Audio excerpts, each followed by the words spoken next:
Well, hello there, folks. It is Monday, episode 141 of Two Chaps, Many Cultures. Welcome to another week. Welcome to just another episode. It's fantastic to be back. And today we're going to respond to something you asked us to do. We've got a few people that have said, hey, you guys, you bloviate about a lot of stuff. What we want is some tips. And some tips is what we're here to give. So at least we're going to use this episode to practice a little bit of that, if you don't mind.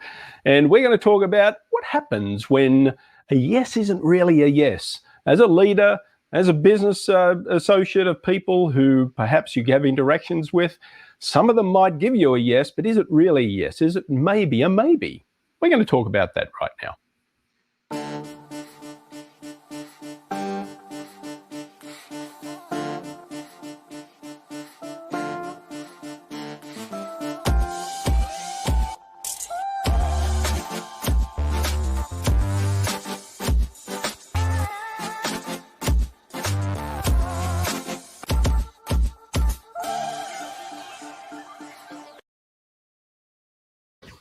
Yes, welcome back to the show of the culture of business and the business of culture. How are you today, pal?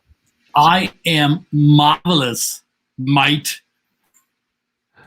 Is that all? Just marvelous, just marvelous. Well, fantastic. You know, if I repeat that and said, are you really marvelous? Yes, I am.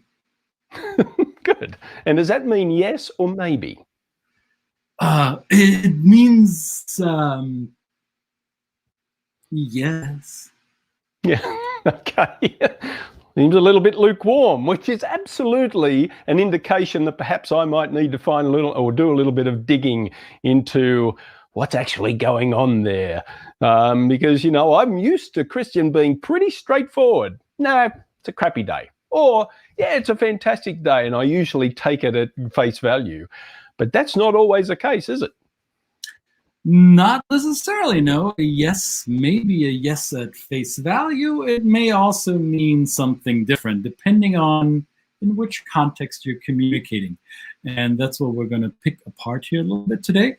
And before we do that, let's make sure that you all know why you're here, because this is Two Chaps, Many Cultures, the show about the culture of business and the business of culture. And we want to make sure we know who you are, where you are in the world. So let us know. You see that little thingy on the bottom here? That is your call to action. We are prompting you to do something. Engage with us. Tell us where in the world you are watching this today. Maybe the place where you're watching it today is not the place where you typically do your work. Let us know that as well. And engage with us. Tell us which culture you're from and which cultures you're interacting with. Because sometimes you may find yourself in business or in social settings communicating with people that are not like you, and they will give you a yes as an answer, and they will tell you, sure, yep, yeah, yes, ja, jawohl, sí, or da, or I don't know in which other languages they could say that. I, yes. And whether they actually follow through on that affirmative commitment or not remains to be seen. Sometimes it isn't necessarily that clean cut. How was that in your experience, Brett? Absolutely. And, my culture is pretty straightforward. A yes is in yes usually. And if it's tinged with a bit of sarcasm, it may not be. So in that particular case, we might use humor to say, yeah, absolutely, mate, you know. Well, yeah, absolutely, mate, might mean it's never going to happen, dude. Come on, you know better than that. And of course, if you're if you're on the receiving end of that as a literal communicator, you might think, beautiful, it's going to happen. But perhaps it's not. So that may be the little bit of nuance in my culture, but it goes a lot deeper in other cultures. So there are some skills that we need to use as professionals to kind of tease this out, get a little bit of an idea of how do we handle it when we get the feeling, our spidey senses might go off, and perhaps the yes is not is actually more like a maybe, if not a complete rejection. Yes, and it could, yes. And here I am saying it again. Yes. So sometimes that yes is a gut reflex response because you who are asking the question are in a position of influence, are in a position of authority, and you're asking a question that could be answered with a yes or a no, which we sometimes refer to as a closed question because it doesn't give the recipient of your question opportunity to fine-tune the response. So if you're going to ask a yes or no question, please be aware that sometimes the person you're asking that question, they may see you as a person of authority, which means they may struggle with giving you a maybe or a no or a hell no answer because that would hurt their relationship with you. That may hurt their standing in the organization with you. So the answer will be a yes. However, the yes is merely to signal, hey, I heard your question.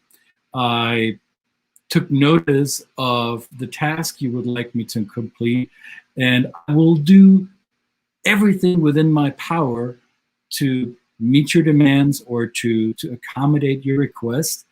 And it is also possible that it may not happen within the parameters you outlined in the question, and yet I will still do my best. So this could mean, technically, that you're asking somebody, hey, can you get this to me by Friday at noon? And they will say yes, knowing that there is no way for them to produce that result by Friday at noon. And yet they won't jeopardize the relationship with you. They won't have a ding against their honor or against their face and say, well, no, I cannot give you a no because that would be disrespectful to you, my superior, who's asking me this. So I better do everything possible. And if I can't do it by Friday at noon, I will explain to you why it wasn't possible. And yet I will underscore that I did everything within my reach to do so. So you might feel, well, you said yes, you didn't hold up your end of the deal. You're disingenuous. You are leading me on. You are not to be trusted. You are probably not the employee, the associate that I want to give a task like this in the future because I cannot rely on your commitment. So who's right and who's wrong? Well, that's right. Well, this gets in, well, neither of them are right or wrong. And that's getting into what is the process. When we're asked about this by professionals, when they say, how am I going to approach this?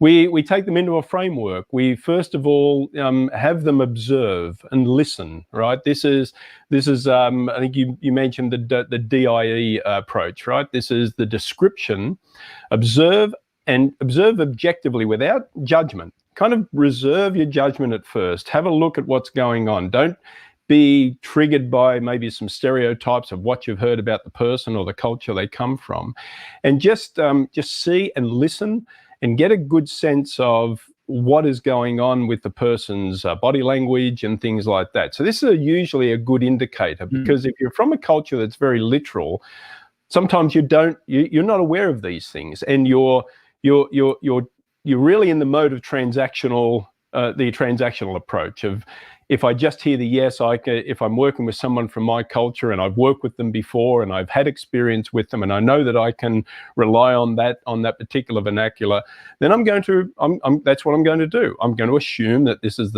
is going to happen again. In the other side, we're looking at now having to kind of style switch a little bit, you have to exercise a little bit of that true intentional listening, watching, observing, so that you can see, is there anything about the person's body language, their tone of voice, their intonation, their eye contact that might be saying that there's something just a little bit off in the background that you need to dig a little bit more into. And you mentioned it, Brett, the DIE approach.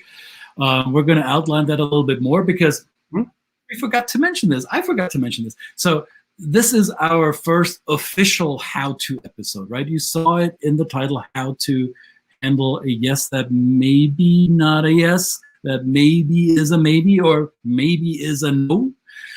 So the how-to episodes will come more often in the future, and we want you to have something to take away from this. So we recognize that us blabbering is great, apparently, because you keep tuning in and somehow you find what we're teaching or relaying or sharing or have others share here on the program quite valuable to you. So we decided to give you something as a takeaway. So stay tuned till the end of the episode. We'll give you a link where you can retrieve something, our gift to you.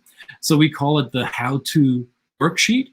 And today, since we're talking about how to handle the yes that probably isn't a yes, or perhaps is one, we don't know, that will contain some of these tips that we're going through here. So you don't have to take notes while you watch this. I mean, we want you to rewatch it till the cows come home, and yet we want you to have something that you can print out or store on your computer or whatever device you're using. So we have a how-to worksheet for you.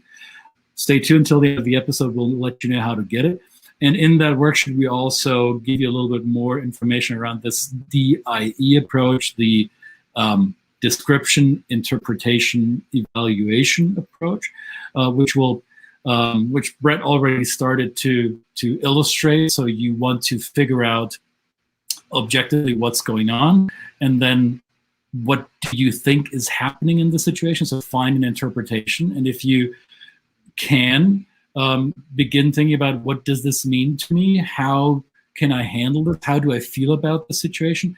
And who can I plug into if I don't know how to decipher what's going on here? So we'll have a little bit more information around this package in your worksheet that is available for your complimentary download, us being good chaps. Good chaps. Good chaps. Like that. Yeah, so this is a good framework. Christian just alluded to the second step, the interpretation. What do you think is happening? Think about what your, and especially this gets back to the biases. If you're comfortable with realizing your own biases, understand the feelings that you're feeling when you see this happening in the situation. So interpret it, try and interpret it through an open mind, but understand that even we all have limitations in the way we interpret this, and we respond to that either negatively or positively, depending on what our background is.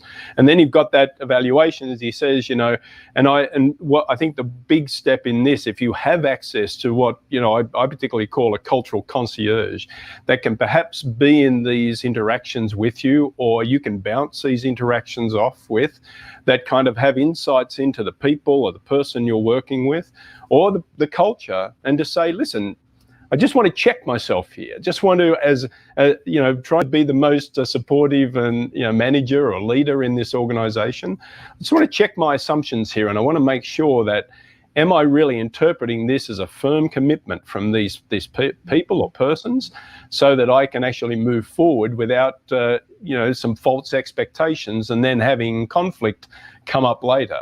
Because all about it, if you're creating a trusting environment in any organization, really the interpretation of yes and no and maybe is fundamentally at the basis of all this trust giving, so that when something does go awry, the people that are offended by it don't immediately think, as Christian most perfectly said before, you don't just negate any future involvement with the other people because you think they're not telling you the truth, even though, quite frankly, they are, to the capacity in the cultural setting they're in.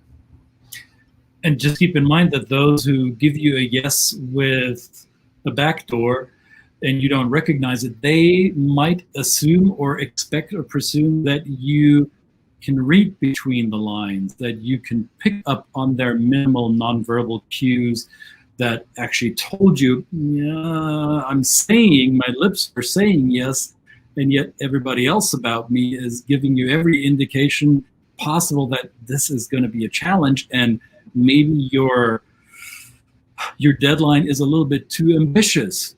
So your expectation of clean and honest communication may be different than the expectation of clean and honest communication in a different cultural setting. So if you come from a culture that, like Brett and myself, that communicates very directly, very low context, then the word base is often the meaning of the communication, maybe a little bit mixed in with the tonality of our voice, but our nonverbals, our body language may not, especially in a business context, may not play into it as heavily.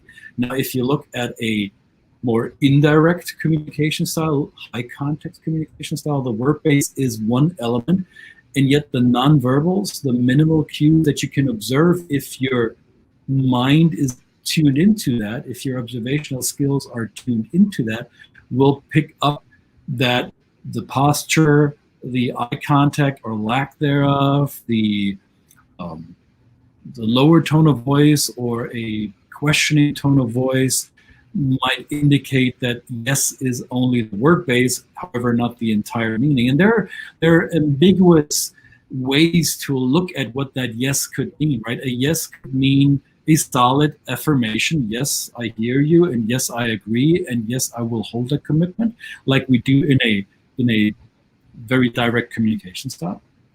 But I mentioned earlier, hierarchy can be impacting this yes, because if you are ranking higher on that corporate ladder or that totem pole, then a no to your face will be unfavorable for the one that gives the no. Also, it could just be a matter of courtesy and good manners, because it might be seen as impolite to give you a no answer. And as Brett outlined in the very beginning, it could be this tongue-in-cheek, sarcastic, ironic yes. Of course, yes. Of course, Friday noon. Sure. Sure. No.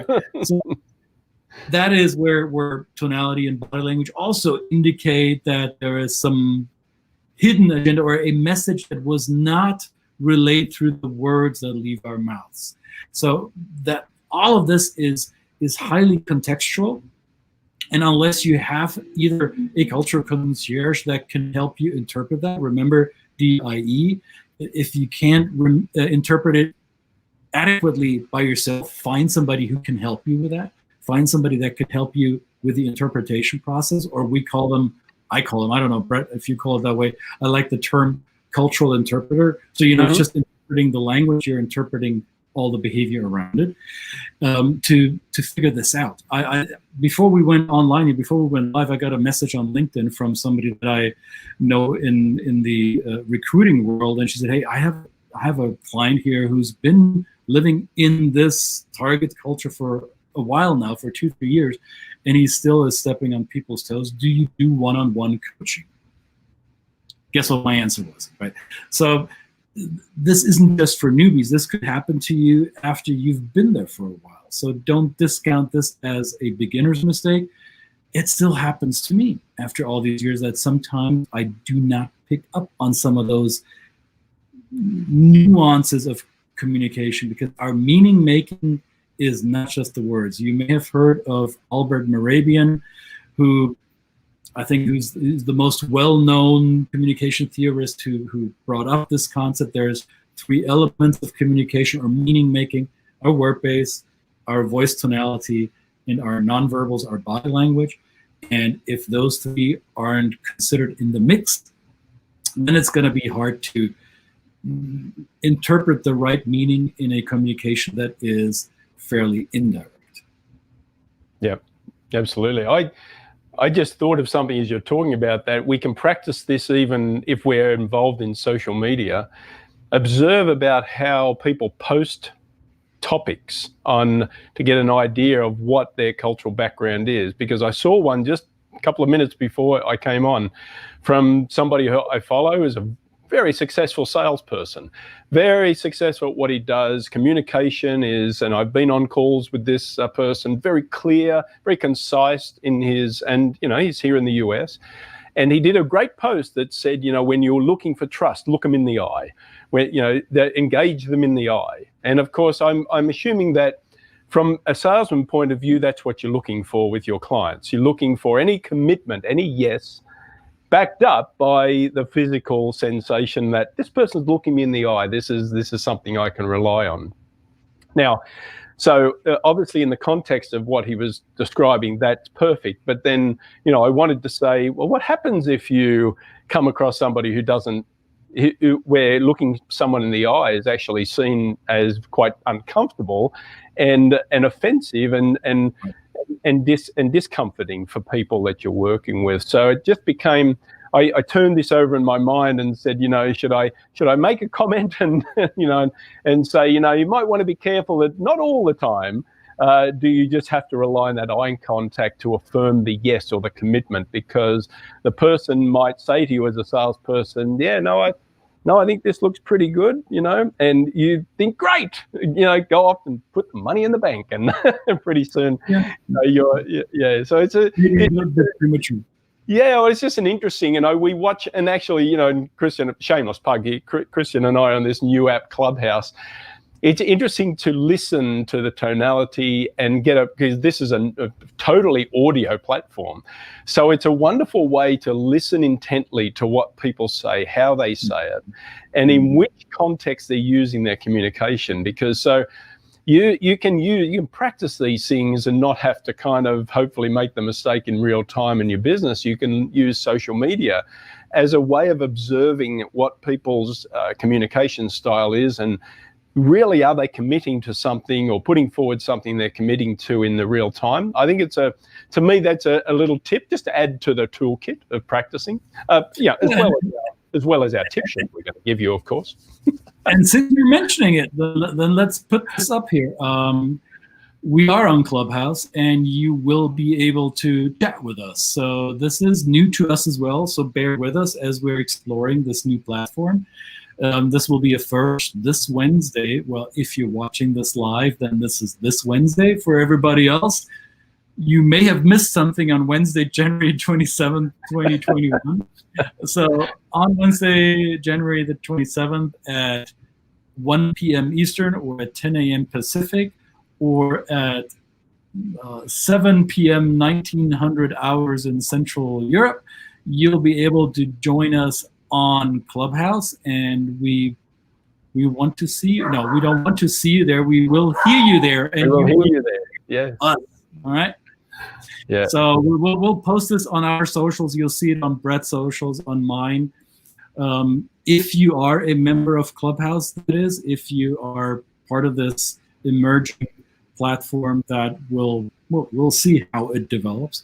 And if you don't know how to get to Clubhouse or how to get access to it, well, you might DM Brett or myself, and we might show you where the door is. Who knows? Right. the gates. There's a secret knock. You just need to find where. There is a secret knot. There's certainly a secret knot. No, I think I'm excited about the platform because I think it's I've spent an inordinate amount of hours on it so far. I can guarantee it's very engaging. It's quite it's quite addictive a little bit, and mainly because of the listening. I think it's just such a great auditory experience, but also one that you can participate in, which is even better, and it's a great platform. So we'll see, but we'd love you to join us. We'd love you to join us. The reason why we're doing this is we understand that a lot of us, a lot of our audience members may not feel comfortable being brought onto a live broadcast with a video feed to ask questions. Yeah. Of course, some of you are not shy at all. We know that, and we know who you are. We've talked to some of you. And others might just feel more comfortable broaching certain topics in a more safe environment where they don't feel like their face is being judged or they're put on the spot like this. So Clubhouse is a bit more intimate. It's not on YouTube. It's not on Facebook or LinkedIn. It's fairly contained. So we want to give you an opportunity to ask us anything. So this will be more like a complimentary consultation hour, or a come around the fireplace or the campfire and we'll chat a little. Like a coffee shop session. That's how I describe it. It's great. Absolutely. So if you like what you hear, head over to our socials, connect with us on whatever platform is your favorite platform. Please, if you find us, there we go. If you find us on YouTube, please consider subscribing to the YouTube channel. And above all, if you know somebody who might benefit from this content, we'd love to have you share it out and share it with your interwebs so that we can get a bigger audience. We're lonely. No, we're not lonely. We've got wonderful people that engage with us, but we are here. We are here to serve, and this is free. This is absolutely the cost. It's worth the cost you pay for it. So I always tell people that my opinion and a cup and $1.80 buys you a cup of coffee. Well, maybe half a cup of coffee. some places. Well, it'll buy you espresso standing up in Italy, maybe not sitting down. But if you're standing at the bar, €1.50 will still get you un cafe. Absolutely, and or I can just give you Christian's home address in the comments, and he'll make you a coffee. It's very good. I've had one. All right then. About that. Yeah, bring it on. Bring it on. Well, we got coffee. All right, that's fantastic. Well, this is another episode. We've done it again. We want you to engage with us at that level. We hope this, or we don't hope, we know these how-to tips are actually helpful. This is applicable for you right away. So, well, we're displaying it here on the screen, and yet I already recognize it's hard to click on this. So, how about we put this in the chat box? So it should be populating in the comments below, wherever you are on Facebook or on YouTube or on the other socials. Go to that link. It's a bit.ly, a link shortener, but it's fairly logical here. 2 chaps, TC, many cultures, and then a how-to. And that's where you find the worksheet. Let us know who you are, and we'll let you download it. That's as easy as it is. It doesn't cost you a thing except for clicking on the link. Yeah, absolutely. Well, that's another episode in the can, episode 141, believe it or not, of 2 Chaps, Many Cultures. And we look forward to seeing you tomorrow with a very, very special guest talking about global mobility and moving people around the world, not so much packages. But, stay tuned. It'll be great. Yes, you should want to join in. You want to watch the one tomorrow. Yeah. So thank you, everybody, for joining. Don't forget, Wednesday, the Clubhouse. We'll let you know again. We will drip this on you until you fill our room at Clubhouse. And until then, 2 Chaps, Many Cultures out. We'll see you again tomorrow. See you guys. Bye.